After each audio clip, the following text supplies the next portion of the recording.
I never thought I would become invisible, but that is exactly what happened to me. Somewhere between hanging up my uniform and slipping on an apron, I vanished into the background. In the eyes of those young Marines I serve meals to, I am not a veteran, not a woman who once carried the weight of a mission on her shoulders. I am only the lady in the kitchen, the one who keeps their plates full and their coffee hot. It happened on a Tuesday, the kind of day that should have been ordinary. I was bent over a sink of dishes, sleeves rolled up, steam rising against my face. Behind me I heard laughter, sharp and careless, the kind that cuts deeper than any blade. A tray clattered to the floor at my feet, gravy splattering across my boots. One of the young men smirked and said that this was the job I was born for. The others roared with approval, pounding their fists on the table as if cruelty were a sport. I did not argue. I did not defend myself. I simply crouched down, gathered the shards of food and metal, and wiped the grease that spread like shame across the floor. Silence can feel like surrender, but sometimes it is armor. I knew if I spoke, if I revealed even a fraction of who I truly was, it would be dismissed as the bitter words of an aging woman. In their eyes, I was ordinary, maybe even useless, and so I held my tongue. What they did not know was that only hours later their laughter would choke in their throats. They would see me step into a moment that demanded more than bravado, more than strength, more than youth. They would see the truth that had been buried under years of silence and smoke. And in that moment, the same young men who had mocked me would look at me with fear, awe, and respect that no uniform could command. I will not reveal it all now. If you stay with me until the end, you will learn what happened that night. On a base where the dust hung heavy and the air itself seemed to wait for a spark, you will understand why I still bear the scars that no one notices when I ladle soup or scrub trays. And you will see why, from that day forward, no one ever dared call me just a cook again. Before we begin, take a moment to like this video and subscribe to Military Revenge if stories of courage and resilience speak to you. Share in the comments where you are listening from and what hour it is in your corner of the world. It always moves me to see how far these stories travel and whose hearts they reach. This is not a tale about glory. It is about being underestimated, humiliated, and dismissed. It is about the moment when the truth can no longer stay hidden. It is my story, and tonight it is yours to hear. I wake before dawn every day. Old habits linger in the body even when the mission changes. My eyes snap open at 4:30 as if some unseen voice still whispers reveille into the quiet. The barracks are long behind me, but the discipline has not faded. I sit on the edge of my small bed, lace my shoes, and run my fingers over the ridges of old scars across my palms. They tug a little in the cold, a reminder that once upon a time, I did not carry pots and pans, but other burdens altogether. By 5, I am in the base kitchen. The world outside is still black, but the fluorescent lights flicker on with a hum that feels sterile compared to the desert sunrises I once knew. I fill the giant steel coffee urns, measure scoops of grounds by instinct, and stir as the aroma fills the room. That smell is always the first thing the young Marines notice, though they rarely look at the woman behind it. To them, I am invisible. Food appears, dishes vanish, floors gleam. That is all they see. They do not see the woman who once studied blueprints of enemy compounds by the light of a red lamp, or the same hands that now crack eggs once dismantled detonators under fire. The routine is simple, yet exhausting in its own way. I haul sacks of flour, chop onions until the sting blurs my eyes, stir vats of soup so large I can barely reach the bottom.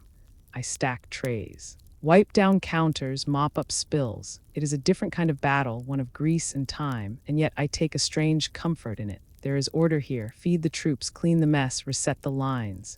In the quiet rhythm of the kitchen, I almost forget the echoes of another life. Almost. They call me Mama Cook. At first it stung, but now it simply sits there like a bruise that never heals. The nickname rolls off their tongues with laughter, sometimes even affection. But more often it drips with condescension. A young recruit once asked if I was somebody's mom volunteering on base. I told him no, I just work here. He laughed as if the answer were proof of my smallness. They look at me the way they look at the janitors or the landscapers, as if my role could never cross paths with their idea of valor. I have learned to stay quiet. Silence keeps the peace, and besides, what could I say if I told them who I was? If I whispered the truth of the years I wore the uniform, they would smirk and shake their heads.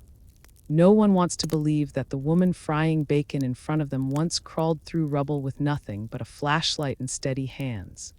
It is easier for them to believe I am ordinary. It is safer.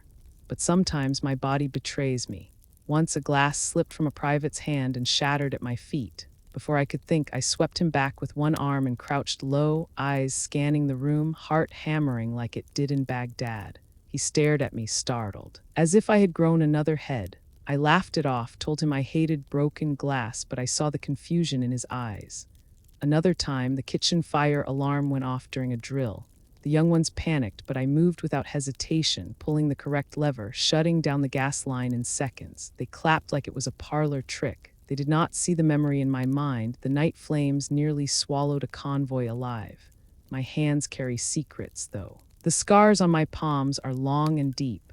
A few of the men have noticed. They joke about kitchen accidents, about knives and boiling water. I let them believe what they want. It is easier to let them picture clumsy mishaps than to admit these lines were etched by wires, shrapnel, and the sharp kiss of steel under fire. Every mark tells a story, but I keep those stories locked behind my teeth. Still, there are nights I feel the weight of those stories pressing in. After the mess is cleaned and the hall goes quiet, I sit alone at a corner table. The smell of food lingers, heavy in the air, and my reflection shimmers faintly in the window. I see not the tired woman in a hairnet, but the ghost of someone I used to be. Someone fierce, someone who mattered in a way that had nothing to do with hot meals and spotless trays. I remind myself that feeding soldiers matters too, but deep inside, I know my silence has become its own prison. The young Marines do not mean to be cruel all the time. Some are polite enough, thanking me out of habit, but there are always a few who push further. They toss their trays down harder than necessary, laugh when I bend to wipe the mess, or crack jokes about how I should join a cooking show instead of taking up space on a base. They see a middle-aged woman in a faded apron, not the soldier who once held the line when everything seemed lost. And so I let them see what they want. Sometimes I wonder if I am protecting them by hiding my truth, or maybe I am protecting myself. I have heard them call each other by nicknames born of combat. Gunner, Hawk, Stinger. They puff their chests and boast about training exercises as if they were battles. I listen, smile faintly, and say nothing. They do not know that I too once had a name whispered in the dark, a name not given but earned. It is not time for them to hear it, not yet. Every day is the same, and yet every day I feel the tension grow like a string pulled too tight. They think I am nothing. And maybe that is the shield I have chosen. But a shield can only hold so long before something strikes it hard enough to break.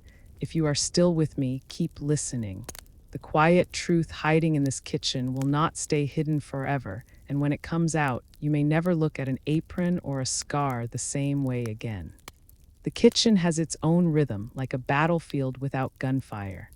At dawn, the clatter of trays and pans sets the tempo.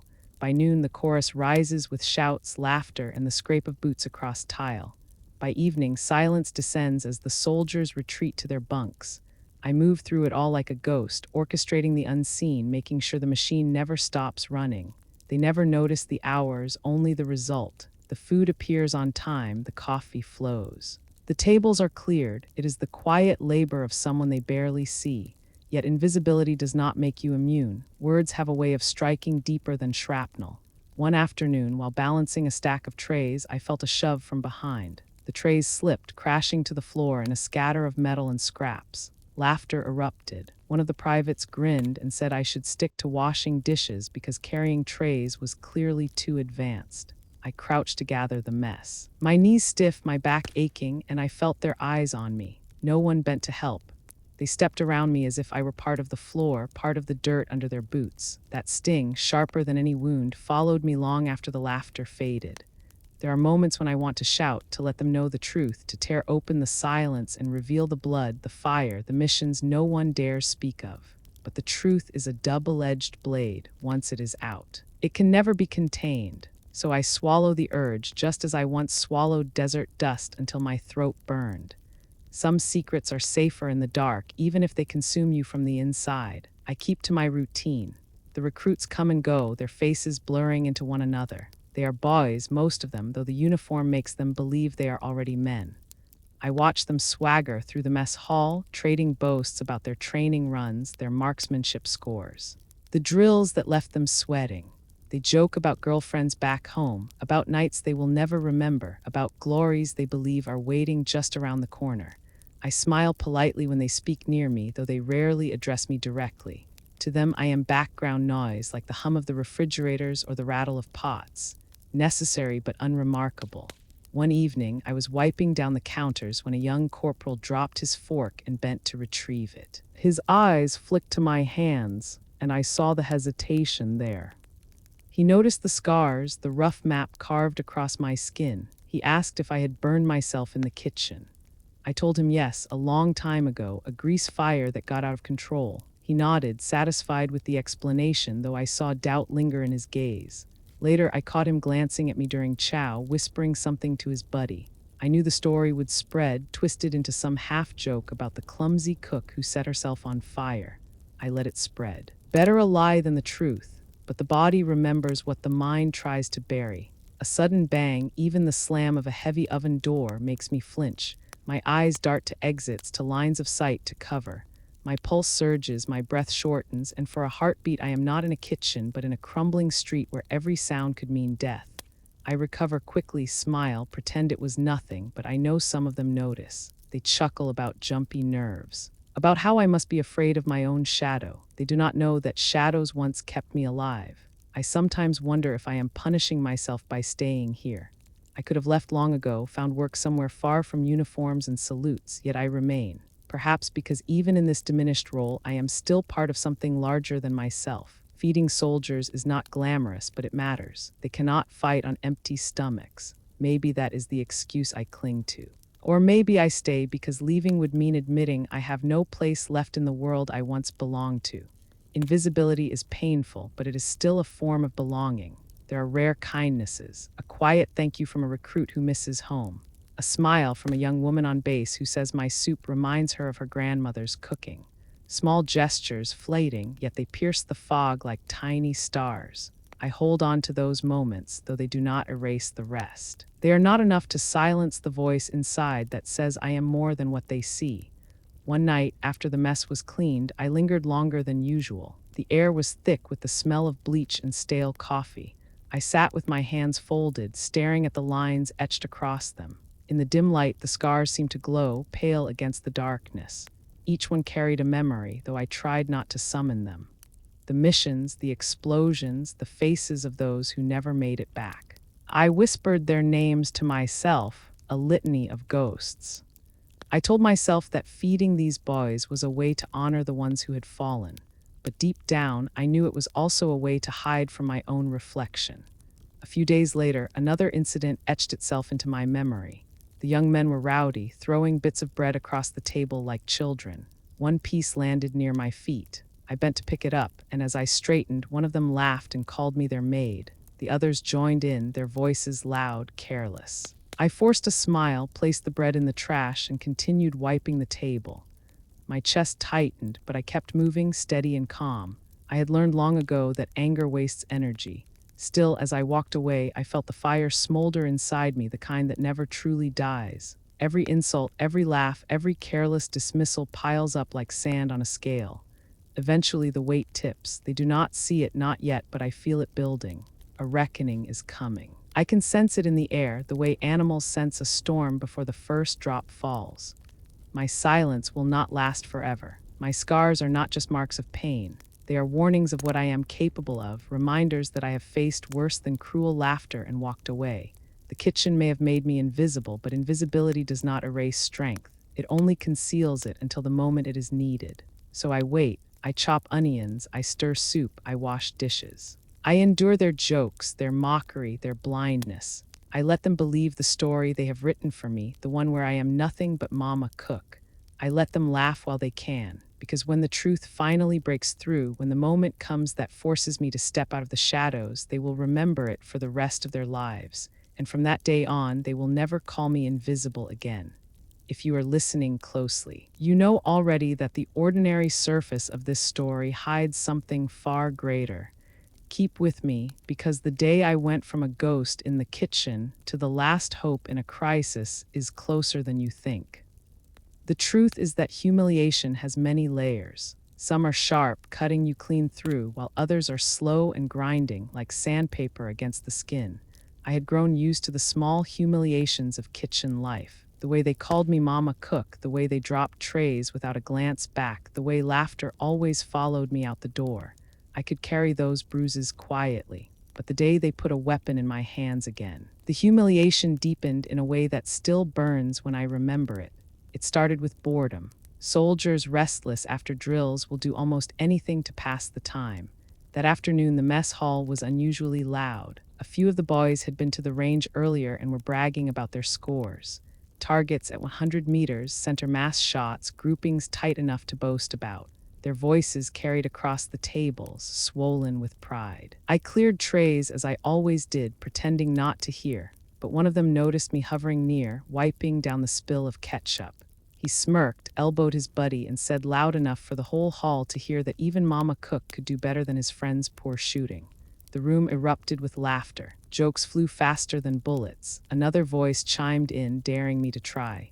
I shook my head, told them I had no business with rifles anymore. That my place was here in the kitchen. That only fueled their amusement. They called for a mock competition. Their laughter chased me as I gathered dishes until finally I stopped, stood straight, and looked at them. My silence made them roar even louder. The sergeant on duty shook his head with a grin, telling them to leave me be.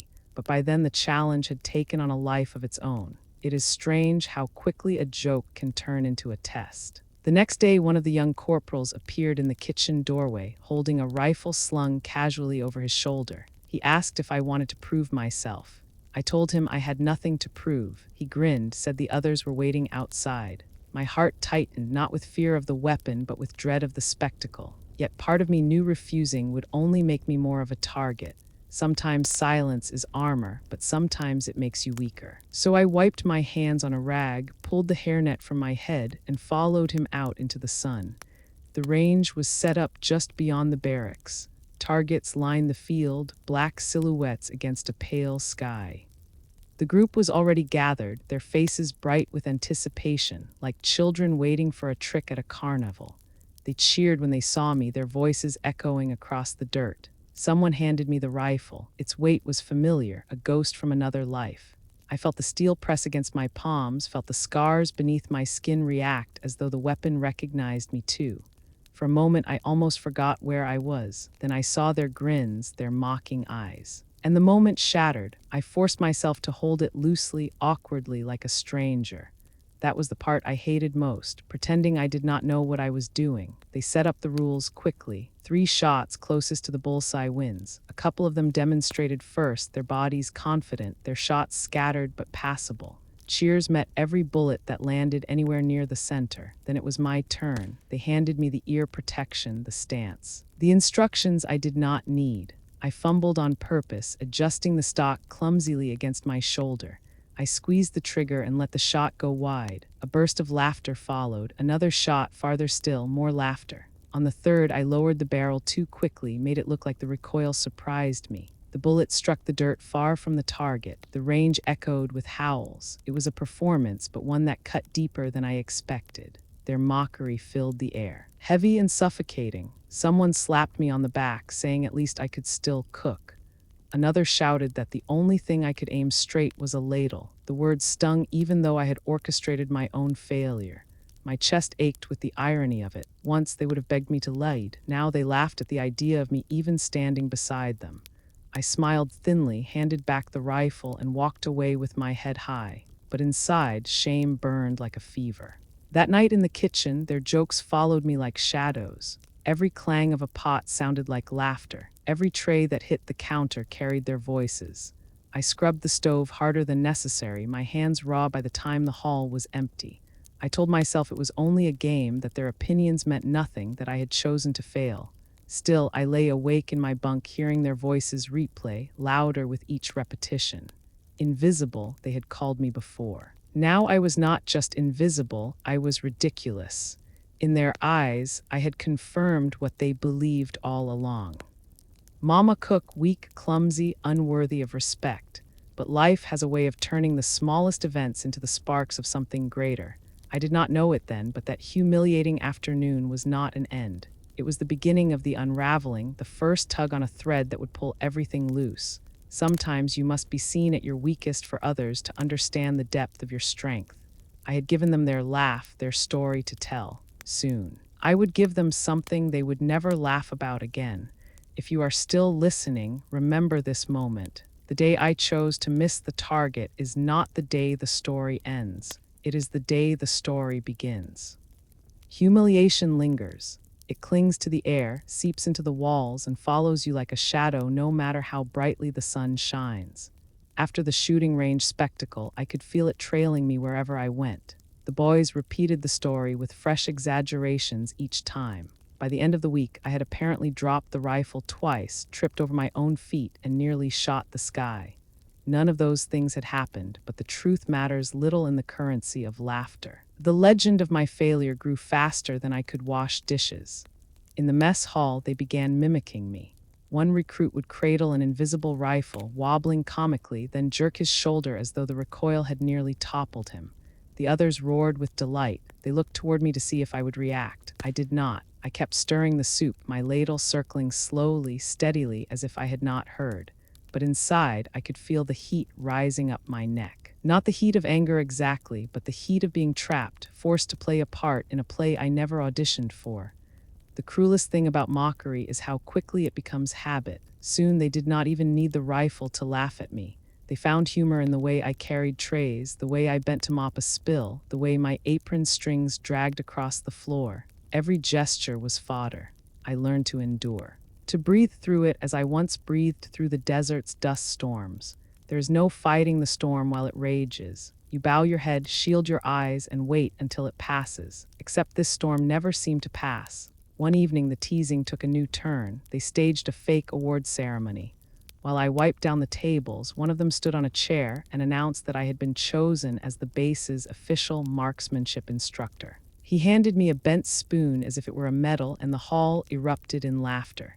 Someone banged on the table like a drum roll. I accepted the spoon with a small nod, tucked it into my apron pocket, and went on cleaning. They thought my calm was proof I was too dull to understand the joke. In truth, I understood it perfectly. I had simply chosen to add their weapon to my collection of silent scars. There were moments that bordered on absurd. So absurd, they almost made me laugh myself. Once, a young recruit challenged me to open a jar of pickles. He grinned as he tightened the lid beforehand, making it impossible to open. I struggled deliberately, exaggerating the strain, my face twisting in effort until the jar nearly slipped from my hands. The table howled with laughter. Finally, I set it down, sighed, and walked away. Only later, when no one was watching, I twisted the lid off effortlessly with a quick flick of my wrist. I left the jar open in the fridge without a word. In another life, that same wrist had steadied detonators trembling with violence, if only they knew. I found ways to hide my reactions. I hummed while I worked, low tunes that covered the sting of their words.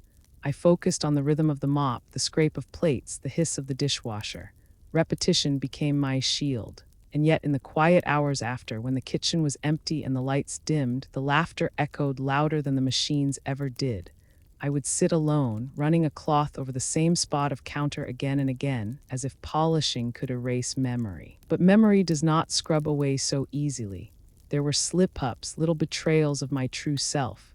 Once a tray full of knives slid off a counter. Before anyone could react, I had caught two midair, one in each hand, my grip precise, my stance balanced. For a split second, the hall went silent. The knives gleamed in my hands like old companions. I placed them calmly back on the tray, nodded, and returned to my work.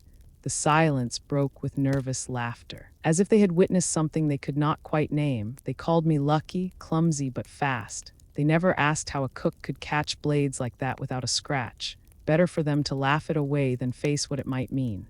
The sergeant occasionally tried to rein them in, scolding the recruits for their cruelty, but his tone lacked conviction. He was amused too, in his way, though he masked it better.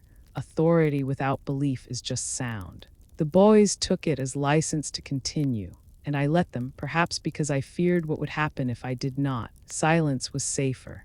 Silence kept the memories buried. Still, my scars whispered at night. They burned when I washed the hot pans, tingled when I gripped heavy pots. They reminded me that strength was not gone, only sleeping. Every time I folded laundry or scrubbed the floor, I felt the weight of those scars pulling at me, tugging me back toward a life I had locked away. It was like living with a loaded gun in the next room. You tell yourself it is safe, out of reach, but you never truly forget it is there.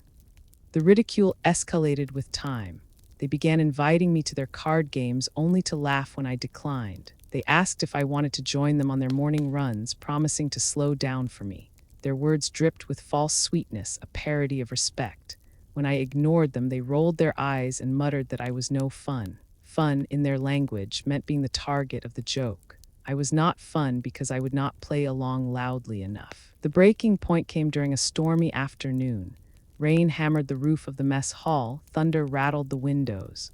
The boys were restless, unable to train outside. Their energy had nowhere to go, so it poured into mischief. Someone produced a water gun, and soon the hall was a battlefield of splashes and shouts. I stayed near the kitchen, trying to stay clear, until one of them turned his aim on me. A stream of water struck my back, soaking my apron. I froze. In that instant, the thunder outside merged with thunder from long ago. My heart raced. My hands clenched. For a moment, the hall dissolved, replaced by smoke and screams. I tasted dust in my mouth. My body tensed as if expecting impact. Then just as quickly, the vision faded, and I was back in the hall with boys laughing and pointing. I forced a smile, told them to aim elsewhere, and went back to scrubbing. They never noticed how pale I had gone. That night, lying awake, I thought about the jar of pickles, the knives, the thunder. I thought about how close I was to breaking the silence. But then I remembered the look on their faces, the delight in their laughter, and I swallowed it again. It was not time yet. Some truths must wait until the ground is ready to hold them. And yet, even as I tried to bury it deeper, fate was stirring. The boys thought they had won, that they had proven me nothing but a joke. They did not see the cracks forming in their own armor, the way their bravado faltered when real tension seeped in. They had no idea that their games would soon give way to something far more serious, something that would demand a strength they could not muster. That is the cruel balance of life. The ones who laugh loudest are often the first to go silent when the world tilts. So I endured their games a little longer, endured the spoons as medals, the water guns, the endless jokes. I carried the weight of their laughter until my back ached. Because I knew the day was coming when their laughter would dry up in their throats, when their wide eyes would lock on me not with mockery but with desperate hope. That day would carve a line through my life and theirs. After it, nothing would ever be the same. You may think you understand humiliation. You may think you know what it feels like to be laughed at until you believe the lie yourself. But what if humiliation was only the mask that concealed the moment before revelation? What if every laugh was just the sound of ignorance waiting to be silenced? That is the story I am telling you, and its next chapter will not make you laugh. There is a silence that falls before everything changes. It is not the quiet of peace, but the stillness of breath held tight in the chest, of eyes darting for danger just beyond sight.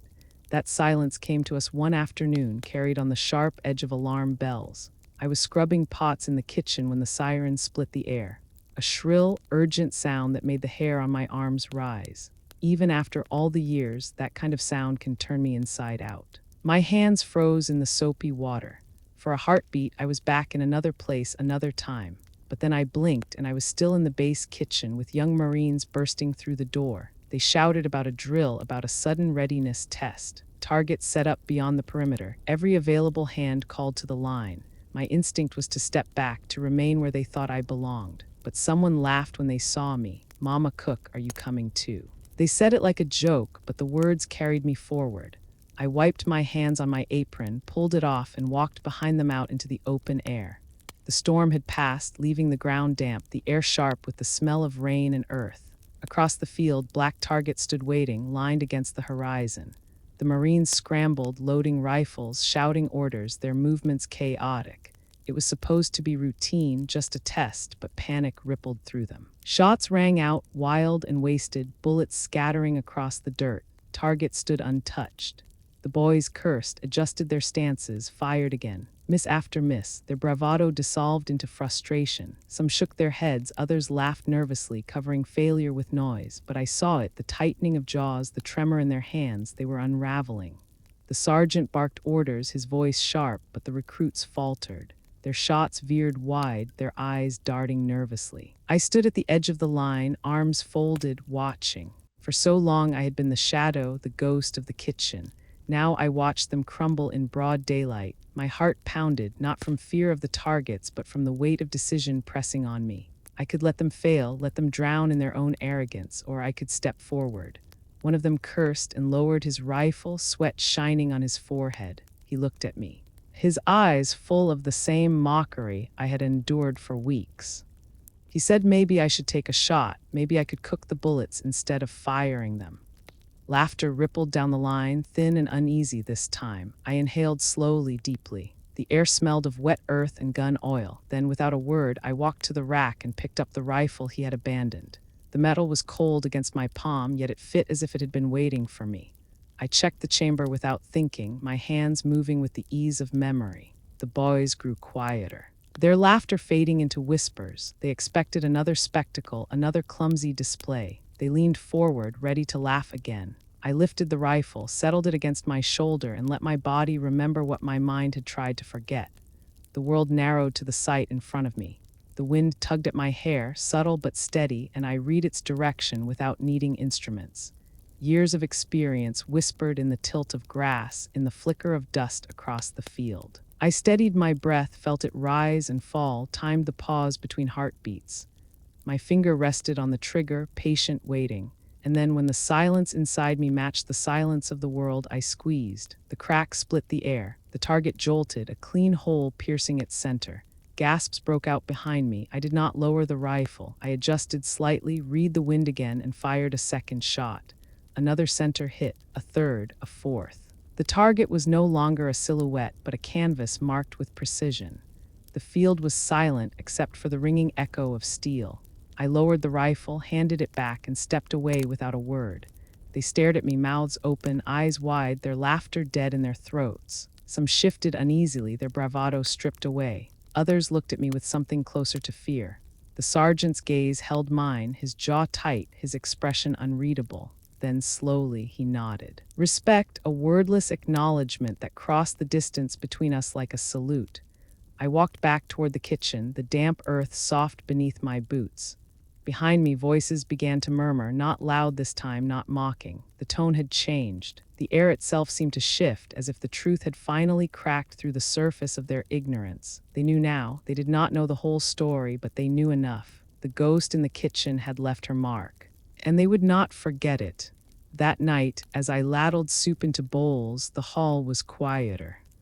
No laughter followed me. No jokes trailed behind. The boys ate with their eyes lowered, stealing glances when they thought I was not looking. Some nodded their thanks, soft and uncertain. The jar of pickles remained unopened in the fridge. The bent spoon lay forgotten on a shelf, and though the scars on my hands still burned, they burned with something new. Not shame, not silence, but the fire of memory, alive again, demanding to be heard. This was only the beginning. The moment the truth surfaced was not the end of the story. It was the first spark, the kind that can burn down walls of ignorance. And as you will hear, that spark did more than silence laughter. It changed everything. The silence that followed those shots did not end with the ringing in the air. It carried on into the night, into the next day, into every corner of the base where my name had once been a punchline. Silence is a strange companion. It can be comforting, or it can weigh on you like an unanswered question. That week it felt like both. In the mess hall, their eyes followed me differently, no longer with mocking smirks, but with a kind of wary curiosity. When I moved between tables, ladling soup, collecting trays, they stole glances as if expecting me to perform some new miracle. I heard their whispers ripple like wind over grass. How did she do it? Did you see her stance? No one taught her that here. Where did she learn? I kept my head down as I always had. I wiped counters, scrubbed pans, carried trays, but I felt the change. Respect had settled in, tentative and unspoken, yet heavy enough to shift the air. Some of the boys nodded when I passed. Awkward and shy, others looked away, ashamed of their earlier laughter. A A few avoided me altogether, unsettled by the idea that the cook might not be what she seemed. The sergeant was different too. He no longer called me by the nickname the recruits used. Instead, he simply addressed me as ma'am. It was a small thing, but small things often carry more weight than medals. He did not ask questions, not openly, but I saw it in his eyes. He wanted to know who I had been. What I had done, he did not press, though. Maybe because he sensed that some truths are not easily given. I thought the change would bring me relief, that respect would heal the sting of mockery. But what I felt instead was unease. Their awe pressed on me like a new kind of burden. Respect, once given, can be harder to carry than scorn. Scorn you can ignore, laugh away in the dark. Respect demands something from you. It demands you live up to it. At night, alone in the quiet kitchen, I found myself staring at my hands again. The scars glowed faintly under the weak light. Once they had been badges of honor, proof of missions survived, of battles endured. Later, they had become reminders I tried to hide, ghosts of a past I wanted buried. Now they seemed to be speaking again, louder, calling me back to a self I had walked away from. I was no longer invisible, and that frightened me more than their laughter ever had. The questions began to surface more boldly as days passed. One evening, a young corporal lingered after chow. He cleared his throat, shuffled his feet, then finally asked if I had ever been in the service. His voice carried both caution and curiosity. I told him quietly that I had served long ago. He asked in what capacity. I smiled, shook my head, and told him some stories are better left in the past. His eyes widened, but he did not press further. He left with a hesitant salute that made me both ache and smile. The whispers grew louder after that. Some swore I had been a sniper. Others said I was special forces. A few claimed I had been dishonorably discharged, that the kitchen was my punishment. Rumors spread faster than soup in the mess line. I let them. Rumors are easier than truth. They protect the core of who you are by burying it under layers of myth and speculation. But at night, when the whispers faded and I was alone, I questioned whether silence was still the right choice. There is a price to hiding. You begin to wonder if the truth might actually set you free, or if it would only chain you tighter. I thought about the boys, their young faces, their eagerness to prove themselves. They were not ready for the truth. The truth carries weight, and weight can crush if you are not strong enough, so I carried it for them. I let them whisper, let them wonder. Better for them to think me a legend or a ghost than to know the reality of blood, of losses, of nights haunted by screams. Still, the respect changed things. One morning during inspection, the sergeant asked if I would stand with the recruits. Just stand with them, not apart in the kitchen doorway. I hesitated, then nodded. For the first time in months, I stood shoulder to shoulder with the boys. Their postures stiffened, their eyes darted nervously. They did not know whether to see me as one of them or something beyond them. I simply stood still, silent, my hands behind my back. The sergeant's voice carried over us, sharp and commanding. But when his eyes met mine, there was a flicker of acknowledgement. He knew. He did not know the details, but he knew enough. From that day, the jokes stopped entirely. No more bent spoons, no more pickle jars, no more invisible rifles. The laughter that had once filled the mess hall now faltered in my presence. Respect had replaced it, and with respect came distance. They did not tease me anymore. But neither did they include me. I had become something separate, something untouchable. Not quite invisible, but not fully seen either. It is a lonely thing, being placed on a pedestal you never asked for. I wrestled with it in my own heart. Was this what I wanted? To be remembered for what I had done, even if no one knew the details. To be seen as strong when inside I still felt broken. There were nights I lay awake, staring at the ceiling, wondering if the silence I clung to was cowardice or wisdom. Some truths, I reminded myself, are not for everyone. Some are too heavy to share. And yet, part of me longed to tell them, to sit those boys down, look them in the eyes, and tell them the truth of war, that it is not medals or marksmanship scores. It is loss. It is carrying the names of friends who never came home. It is scars that never heal and silence that grows heavier with time. I wanted them to know, but I also wanted to protect them from it. Perhaps that was the hardest part, knowing that I could shape them with my truth, but also knowing that truth might break them. The day after the shooting test, one of the younger recruits caught me alone. He asked how I had done it, how I had read the wind without a scope. His voice was eager, his eyes shining with the hunger of youth. I looked at him for a long moment, then told him simply that sometimes you do not need tools. Sometimes you only need to listen to the world around you. He He nodded, thoughtful, as if I had given him a secret. I had given him only a fraction, but perhaps a fraction was enough. Whispers grew into stories, stories grew into legend. Soon I was no longer just Mama Cook. I was something else entirely. Some called me ma'am with reverence.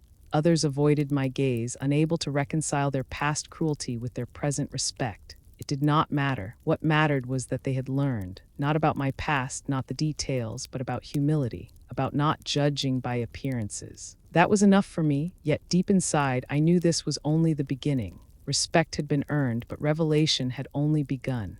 The day would come when whispers were not enough, when the truth would demand to be spoken aloud. And when that day came, I would have to decide whether to finally open the vault of silence or keep its door locked forever. For now, I chose silence. But silence is not the same as surrender. Silence is simply waiting. And waiting is what I had learned to do best. If you have been listening closely, you know by now that every laugh they once threw at me has vanished. But what you do not yet know is how that silence shaped what came next, and what came next would test not only them, but me as well. Respect had changed their laughter into silence, but silence alone could not bury the past. The past has a way of clawing through the soil no matter how deeply you try to hide it. For me, it happened late one evening under the dim glow of the mess hall's lights when a man I had never seen before walked through the door and looked at me as if he had seen a ghost. He was older, his hair streaked with gray, his uniform pressed sharp as a blade. The room stilled when he entered. The recruit straightened instinctively, sensing the weight of his presence. He carried himself with the calm of someone who had seen enough battles to no longer fear them. His eyes scanned the room until they landed on me. He froze. For a long moment, he said nothing. Then quietly, almost reverently, he said a name I had not heard in years. Iron Raven. The sound of it cracked through me like a shot. My breath caught in my throat. I had thought that name buried, sealed away in classified files and forgotten whispers. But here it was again, spoken aloud in front of boys who had once called me Mama Cook. Their eyes widened, flicking between him and me, confusion etched across their young faces. They waited for me to deny it, to laugh it off, but I could not. The silence stretched too long. My scars, my reflexes, my shot on the range, all of it suddenly sharpened in their minds. He stepped closer, his gaze fixed on me. He said he remembered Kandahar, the rooftop with the broken wall, the shot no one believed possible. He remembered the way the wind shifted that day, how every man in his unit thought they were finished until a single bullet cut through the chaos and saved them. His voice grew rough, his jaw tight, as he said he had never forgotten the raven stitched on the shoulder of the one who made that shot. And now, here I was in an apron, ladle in hand. The recruits whispered among themselves, the name rippling down the line of tables. Iron Raven. They asked each other in low voices if it could be true. A legend from their training manuals, a story told in hushed tones to remind young soldiers of what precision and patience could achieve. A ghost story wrapped in honor, and now their cook. I wanted to deny it. I wanted to laugh, to shake my head and insist he had mistaken me for someone else. But the truth had already escaped, the scar along my left hand. The way I had held the rifle, the silence in my eyes. He had seen all of it, pieced it together. There was no unmaking it. The truth was no longer mine alone. The officer turned to the sergeant, his voice low but firm. He asked why no one had told him Iron Raven was alive, that she was here on this base. The sergeant stammered, clearly unaware, his eyes darting back to me with a mixture of awe and confusion. The recruits looked at me differently now, their mocking eyes replaced by something else entirely. Reverence, disbelief, shame. I put down the ladle, wiped my hands on the apron, and straightened. My heart pounded so hard I thought they might hear it. I told them I was no legend, no hero, just a woman who once did her duty and then chose to disappear. But the officer shook his head. He said legends are not chosen, they are forged. He said disappearing does not erase the truth of what was done. Memories I had tried to bury rose up, sharp and vivid, nights under black skies. The weight of the rifle steady against my shoulder, the stillness before the shot. Faces of those I had saved and faces of those I had lost. I remembered the mission that had ended it all, the one where the cost had been too high, where my silence had bought the lives of others but had stolen my own place in the world. That was the day Iron Raven had died, officially at least. Papers signed, reports buried, medals never pinned. And now, years later, that ghost had been called back into the light. The boys stared at me, their mouths open, their eyes wide. One finally whispered, "You're her, you're really her." Another muttered that they had made her mop their floors. Their shame was thick in the air, almost suffocating. But I did not scold them. They were young. They did not know. I had chosen to be invisible after all. They had only played the part I gave them. I lifted my hands, let them see the scars in the light. I told them these were the true medals, the marks no one pins, the ones that never come off. I told them legends are not what they think. Legends bleed. Legends bury their dead. Legends mop floors and scrub dishes because sometimes that is all that is left when the war is over. The hall was silent, every word settling heavy on their shoulders. The officer nodded, his eyes wet with something he did not try to hide. He told the recruits that they had been eating meals cooked by a woman whose shots had saved more lives than they could count. A woman whose name they had spoken in training without knowing she was alive. He told them they would never forget this day, and he was right. I walked back into the kitchen then, the whispers trailing after me like shadows. Iron Raven. The name I had buried had come alive again, not by my choice but by fate's, and though part of me wished it had remained hidden, another part felt a strange relief. The truth was out. I no longer had to carry it alone. Still, I knew the danger of truth. Once a story is told, it grows beyond you. They would make me larger than life, paint me in colors brighter than reality. They would not see the nights I woke screaming, the hands that shook when thunder rolled. They would not see the woman who still scrubbed floors to quiet her ghosts. But perhaps that was all right. Perhaps they needed the legend more than the truth, and perhaps I could live with that. If you are listening now, you know this was the moment everything shifted. The boys no longer saw me as invisible, nor as a joke. They saw me as Iron Raven, a name I had tried to bury. And yet, as you will hear, revelation is not the end of the story. It is only the beginning of the reckoning. The days after the reveal felt heavier, as if the air itself had thickened. The recruits no longer joked in my presence.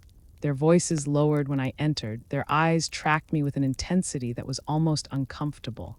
Respect can feel like chains when it is suddenly forced upon you. They stood straighter at the tables, their trays handled carefully, their laughter clipped short. It was as if they were afraid their noise might disturb me, or worse, reveal their guilt for the way they had once treated me. The bent spoon they had once given me as a mock medal sat untouched on a shelf in the kitchen. One evening I caught a young private staring at it, his face red, his lips pressed tight. He whispered an apology he thought I could not hear before slipping out. I did not call after him. There are some apologies you do not need to answer. Silence is enough. The officer who had spoken my name returned more than once. He lingered in the mess hall after chow, sharing quiet words with the sergeant, his gaze often drifting toward me. One night he asked to speak privately. We stepped outside into the cool air. He told me he had served nearby during that last mission, the one that ended the name Iron Raven. He said he had heard stories, fragments of rumor, none of them complete. He wanted to know the truth. For years I had locked it away, telling myself silence was protection. Protection for the men who survived because of the choice I made, protection for the memory of those who did not. But the weight of his eyes, steady and patient, reminded me that silence is not the same as healing. So for the first time in years, I spoke aloud what had happened. It was a mission meant to be routine. Recon, surveillance, the kind that should have ended quietly, but nothing in war is ever routine. We were ambushed, the air filled with fire and dust. My team scattered for cover, shouting the sounds swallowed by explosions. From my position, I saw what the others could not, a sniper's nest carved into the ruins, pinning us down. One by one, my men would fall unless that nest was silenced. I read the wind, steadied my breath, and took the shot. The nest went silent, but the chaos did not end. The enemy pushed harder. I had a choice: stay with my team and risk them all being overrun, or break cover and draw fire to myself. I chose the latter. I moved fast, drawing their attention, buying my men the seconds they needed to retreat. Bullets tore the ground around me, shards of concrete slicing my skin. I remember the heat, the choking dust, the sharp sting of shrapnel. I remember thinking I would not walk away, but I did, barely. When the dust cleared, my team was alive, but the price was my silence. The reports twisted, as reports often do. The mission was classified, my role was buried. The wounds I carried were proof enough, but the paperwork erased my name. officially. Iron Raven never returned from that mission. Officially, she was gone, and so I let her stay gone. I stepped out of the battlefield and into kitchens, laundries, places where no one would look for a sniper, places where silence could be kept. The officer listened without interruption, his jaw tight, his eyes shining faintly in the dim light. When I finished, he exhaled slowly. He said I had done more than my duty. That disappearing was its own act of service, though one no medal would ever recognize. He placed his hand on my shoulder firm and told me the truth deserved to be known. But I shook my head. The truth is heavy, I said. It can crush the young if given too soon. Inside, I felt both lighter and heavier. Lighter because the words had finally escaped my chest. Heavier because speaking them meant the silence was broken, and once broken, silence cannot be restored. The recruits sensed it. Even if they did not know the details, their behavior shifted in ways small but undeniable. They offered to help in the kitchen, though they did not know how to scrub a pan properly. They stood to attention when I passed, even without officers around. Some saluted awkwardly, their hands trembling as if unsure whether it was appropriate. I told them it was not necessary, but they did it anyway. One night, a recruit approached me nervously. He was the one who had once shoved the tray into my hands with a smirk. His voice cracked when he spoke. He said he was sorry for everything that he had not known. I looked at him for a long moment, then told him that none of them had known. That was the point of invisibility. I had chosen it. He nodded, his face pale, and whispered that he would never forget. In their eyes, I had become more than human, a legend sitting at their table, stirring their soup, but I knew better. Legends are stories polished until the rough edges vanish. The truth is jagged. It cuts every time you touch it, and the truth was that I had not been invincible. I had been afraid. I had bled. I had made choices that haunted me in the quiet hours of the night. I was not Iron Raven, not really. I was a woman who had done what needed to be done and paid the price. Yet part of me understood why they needed the legend. Legends inspire in ways truth cannot. Legends give courage to boys barely old enough to shave, courage to believe they can endure. If seeing me as Iron Raven gave them that, then perhaps I could carry the weight a little longer. Not for myself, but for them. Still, when I looked at my reflection in the stainless steel of the kitchen counters, I saw the cracks. I saw the woman who had scrubbed floors to quiet her ghosts, who had endured laughter and bent spoons. I saw both halves, the legend and the invisible cook, and I wondered which was real. Maybe both, maybe neither. The officer left after a week, but before he did, he pulled me aside once more. He told me he would not betray my silence, but he promised me this. The men I had saved still carried my name in their hearts, even if the papers did not. He said they spoke of the raven that appeared in the dust, the shot that turned the tide. They never forgot. Hearing that was more than any medal could give me. The recruits never dared to call me Mama Cook again. That name died the day my scars were recognized, but in its place a new name took hold. Not shouted, not mocked, but whispered with reverence. Iron Raven. It followed me like a shadow, reminding me that no matter how far you run, the past has wings. And yet, as the whispers grew, so did my resolve. I told myself I would remain silent, that I would not confirm nor deny. Let them build their legend if they needed it. I would stay here, grounded, hands in the sink, feet on the floor. Legends belong to the air. I belong to the earth. But as you will hear, legends have a way of taking flight even when you try to anchor them down. And when the storm came to test us again, the raven did not stay hidden. She rose. In the quiet that followed, I felt eyes on me everywhere I went. Respect was heavy, but I had carried heavier. What I had not carried in years was the burden of being seen. For so long I had chosen invisibility, the comfort of being overlooked. Now that curtain had been torn away. One evening after mess, a few of the boys lingered behind. They shuffled awkwardly, whispering to each other until finally one of them spoke. He asked what it meant to be a hero. The word caught in my chest. I had heard it plenty of times in speeches, in headlines, but rarely in any place where blood had touched the ground. I told him plainly that a hero is not always the one who fires the last shot or wears the brightest medal. A hero is sometimes the one who chooses the dirty job, the thankless work, the sacrifice no one else will see. I reminded them that when I scrubbed their trays and wiped their spills, I was doing the same kind of work as when I carried a rifle, protecting, preserving, holding a fragile line. The difference was that in the kitchen, no one applauded. Yet without it, their bodies would weaken, their spirits would sag. Invisible work is still work. Invisible service is still service. They looked at me strangely, as if hearing something that had never been spoken aloud to them before. They were trained to glorify the firefight, the hero's charge. But few had been taught about the janitor who clears the hallway after an attack, or the mechanic who keeps a convoy rolling through hostile ground, or the medic who slips silently through the smoke to patch a wound. I told them that wars are won not only by warriors, but by the ones who hold the world together while the warriors fight. It was not easy for them to accept. They were young, and youth craves glory. But I wanted them to know the truth before the battlefield taught it to them in harsher ways. I told them that sometimes the bravest thing you can do is bend, endure the insult, the laughter, and keep going. Courage is not always loud. Sometimes it is silent, steady, overlooked. They asked why I had never told anyone who I was.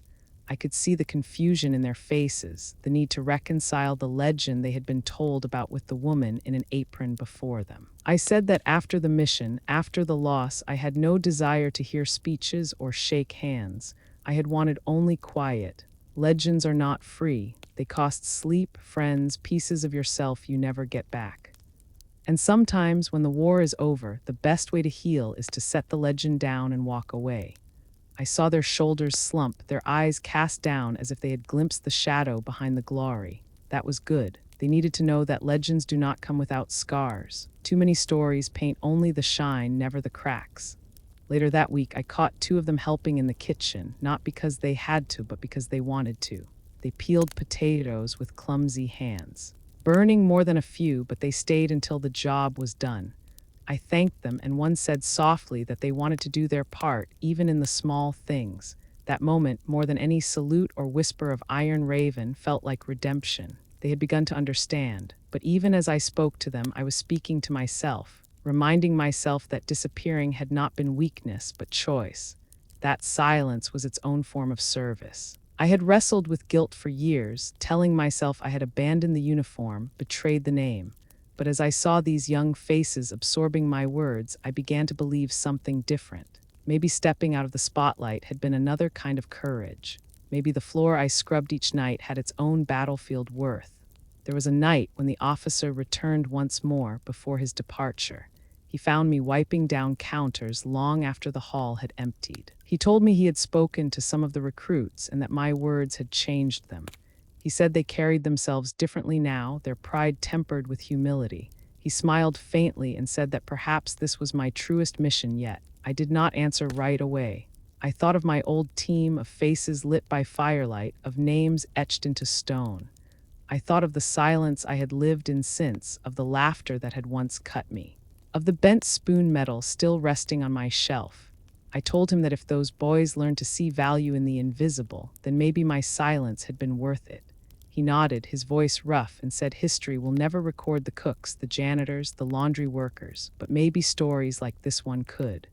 I realized then that was why I was telling this now. Not for myself, not for Iron Raven, but for every unseen hand that holds a line. For the quiet strength that never makes it into headlines. For the courage that lives in silence. When the officer left, the recruits followed me into the kitchen one last time. They stood awkwardly at the door until one asked if I would tell them something to remember, something to carry. I wiped my hands, leaned against the counter, and spoke as simply as I could. I told them that the measure of a soldier is not in how many medals hang on his chest, but in how he treats the ones no one sees. I told them that one day, when they are older, they will remember not the firefights, but the quiet faces who stood beside them when no one else did. The room was still when I finished. I could see them nodding, the words sinking deeper than they knew. They filed out quietly, leaving me with the hum of the kitchen. I picked up the mop, dipped it in the bucket, and began to clean the floor, the same as I always had. That is how it ends for me, not with applause, not with parades, but with the sound of water on tile, the scent of soap, the rhythm of ordinary work. I had been Iron Raven, yes. But I was also just a woman with a mop in her hands, and perhaps that was the truest form of service. If these words reach you, remember this. Heroes are not always the ones in the spotlight. Sometimes they are the hands in the shadows, steady, unseen, holding the world together. The base grew quieter after that week. Training continued, orders came and went, but something in the air had shifted. The laughter that once rattled down the halls softened. The clatter of trays in the mess hall carried less arrogance, more respect. The boys did not stop being boys, but their edges dulled in my presence. They carried themselves differently. That mattered more to me than their whispered apologies. For me, nothing changed on the surface. My hands still found the same cracked handles of the mop. My apron still carried the same grease stains. My nights ended with the same tired ache in my back. But inside, there was a shift. The silence that had once pressed down on me felt lighter. It no longer felt like exile. It felt chosen, a path I had carved and now claimed as mine. There was a morning when I walked across the compound at dawn. The air was cool, the flag stirring gently above the pole. The world painted in gray light. A young recruit passed me on his way to duty. He paused, saluted sharply, and for the first time there was no awkwardness in the gesture, just simple respect. I returned a nod, and we both moved on. That was enough. I began to think often about the word hero. It had haunted me for years, tangled with guilt and silence. But as the days stretched, I found myself carving a new meaning. A hero is not the loudest voice in the room. A hero is not always the one whose name fills the reports. Sometimes a hero is the one who carries water when others are too tired, who cleans the blood from a hallway without complaint, who endures the insult so another can keep their pride. Heroes are not a rank or a medal. They are choices. Quiet, steady, relentless choices. I knew some would never understand. They would always prefer the legend of Iron Raven, the sniper who could bend wind and distance to her will. And maybe that was fine. Legends inspire. But I wanted at least a few to see the truth, that greatness does not vanish when the rifle is set down. It can live in the way you stir a pot of soup, the way you shoulder the mop, the way you keep going when no one is watching. The officer had been right when he said history would not record cooks and janitors. The pages of textbooks will never carry our names, but maybe these boys would carry the lesson forward. Maybe when they became lighters themselves, they would remember the woman who had once been Iron Raven and the words she gave them about invisible service. That was legacy enough. There were nights when I lay awake, listening to the hum of the bass. The ghosts still came, as they always did, faces of the fallen, echoes of gunfire. But alongside them came something else now, the sound of young voices quieting in reverence, the sight of their hands clumsy but willing as they peeled potatoes beside me, the knowledge that I had passed something down that might last longer than my own scars. In time, the bent spoon metal disappeared from its shelf. I never knew who took it, perhaps one of the boys, ashamed to leave it there. Perhaps fate itself, removing a relic of mockery no longer needed. I did not mind. In its place remained the echo of laughter that had transformed into respect, the proof that people can change when given the chance to see differently. And so life settled back into its rhythm. I woke, I cooked, I cleaned. The recruits ate, trained, slept. The world spun on. The difference lay not in what we did, but in how we saw each other. One evening, as the sun sank behind the wire and the sky burned red, I stood at the sink with my hands in warm water. The light caught the scars across my knuckles, the ones I once hid. For the first time, I did not turn my hands away. Those scars told a story, yes, but they no longer owned me. They were simply part of me. I whispered then, almost to myself, that I had not lived in vain. The silence I had chosen. The invisibility I had carried had not erased my worth. It had only given me another way to serve. Not all service wears a uniform. Not all battles are fought with rifles. Sometimes the greatest battles are within, the fight to keep faith, to carry dignity, to hold fast to humanity when the world tries to strip it away. That night before lights out, I left a note pinned to the kitchen door. It read only this: never underestimate the quiet ones. They are often the strongest among you. In the morning, the note was gone, but I saw the way their eyes lingered on the doorframe as they passed. I knew the words had landed where they needed to. As I finished telling this, I picture myself back in that kitchen. The clang of pots, the smell of onions, the steady swish of the mop across the floor. No music swells here, no applause.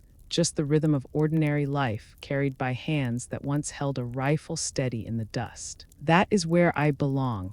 Not as a legend, not as a ghost, but as a woman who chose to serve in silence. And if you carry anything from my story, let it be this: heroism is not always what you expect. It is not always wrapped in glory or written into history. Sometimes it is hidden in the smallest acts, the quietest choices, the people you never thought to notice. Look closer, respect them, and when the time comes, remember that you too can choose courage in silence. So I return to my work. I lower the mop into the bucket, wring it out, and press it against the floor. Back and forth, steady and sure. The sound is soft, almost like a heartbeat. It carries me forward, reminding me that life, at its core, is not about applause. It is about the steady rhythm of service, the dignity of endurance, and the grace of humility. And that is how I will be remembered if I am remembered at all. Not for the shots I fired in the dust, not for the name Iron Raven whispered in the barracks, but for the truth I tried to leave behind. That true strength is quiet. True honor is humble, and true courage does not need a rank to exist. When I look back now, what stays with me are not the shots I took or the names I was once called. It is the small moments, the sound of boots scuffing down a hallway, the quiet clatter of trays in the mess hall, the way a young Marine's face changed when he realized the cook he mocked had once carried the weight of a battlefield on her shoulders. Those are the moments that matter. If you carry anything from my story, let it be this. Never dismiss the ordinary people beside you. The woman sweeping a floor, the man fixing an engine, the quiet hand passing you a plate of food. You may never know what storms they have walked through or what burdens they still carry in silence. Some battles leave no medals, only scars hidden beneath sleeves. Some victories are never written down, but they live on in the lives that were saved. For me, the greatest honor has never been the whispers of a name or the weight of a salute. It has been the chance to serve. In ways both seen and unseen. True courage does not always march in step or shine beneath the spotlight. Sometimes it is found in humility, in endurance, in choosing to stand steady when no one is watching. If my story touched something in you, I ask only this. Take a moment to like this video, to subscribe if you believe these stories deserve to be heard, and to share where you are listening from. Every story that travels carries another piece of truth into the world. And remember, heroes do not always wear rank. Sometimes they wear aprons, scars, and quiet dignity.